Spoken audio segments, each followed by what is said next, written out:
Bismillahirrahmanirrahim. Today we are going to discuss about the cases of the constitution. One of the most important case of the constitution is Maulvi Tamizuddin Khan versus the Federation of Pakistan, PLD 1955, Sindh 96. Basically, when we talk about the introduction of this case is one of the most important cases in the Pakistan's constitutional history. It happened after the Governor General Ghulam Muhammad dissolved the Constituent Assembly on 24th of October 1954 without the approval of Assembly itself. The president of the Assembly at that time was Maulvi Tamizuddin Khan, who challenged this act in the Sindh High Court, calling it unconstitutional. The background of this case was point number one. After independence of Pakistan in 1947, Pakistan used the Government of India Act 1935 as a temporary constitution. A constituent assembly was formed to make a permanent constitution. In 1954, the Governor General dissolved the assembly, saying it failed to draft a constitution and was causing instability. Maulvi Tamizuddin Khan, being the president of the Constituent Assembly at that time, filed a petition in the Sindh High Court against this action, eliminating that it was illegal. The main legal issues in this case were: was the Governor General allowed to dissolve the National Assembly? Was the Assembly a sovereign body or under the control of Governor General? Did the Governor General act according to law or not?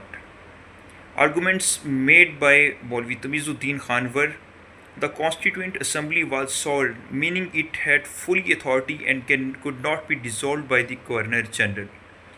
Argument number two: the Governor General had no power under the law to dissolve the Assembly.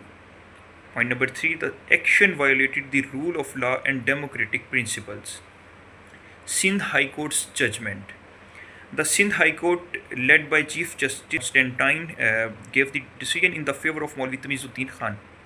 It declared that the Governor General acted illegally. It emphasized parliamentary sovereignty. The Assembly was the supreme law-making body.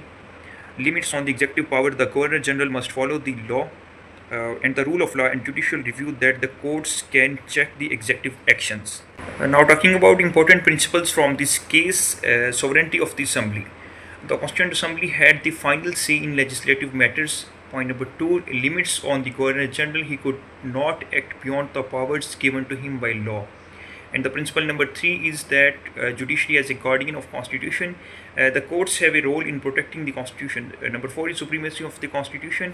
All officials must work within the constitutional limits. Now talking about the impact and aftermath. Initially it was a win for democracy, but the decision was overturned by a federal court led by Chief Justice Munir.